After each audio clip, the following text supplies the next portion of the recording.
जिवंत देव, जो पवित्र प्रभू येशू ख्रिस्ताच्या नावाला धन्यवाद देऊ. करिंथकरास दुसरे पत्र याचा 7वा अध्याय 4थ्या वचनापासून मी आपल्यासाठी वाचतो. मला तुमचा मोठा भरोसा आहे, मला तुम्हाविषयी फार अभिमान आहे. माझे पुरेपूर सांत्वन झाले आहे. आम्हावर आलेल्या सर्व संकटात मला आनंदाचे भरते आले आहे. आम्ही मासेदोनियात आल्यावरही आम्हाला शारीरिक स्वस्थता अशी नव्हतीच, तर आम्ही चहूकडून गांजलेलो होतो.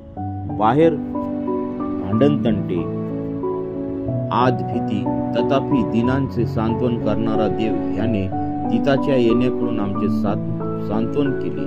आणि त्याच्या येण्याकडून केवळ नाही, तर तुमची उत्कंठा, तुमचा शोक, तुमची माझ्याविषयीची आस्था या संबंधाने आम्हास सांगत असताना तुमच्या बाबतीत त्याचे जे सांत्वन झाले त्याच्या योगाने आमचे सांत्वन होऊन मला विशेष आनंद झाला. वाचलेले वचन देव बाप आशीर्वादित करो.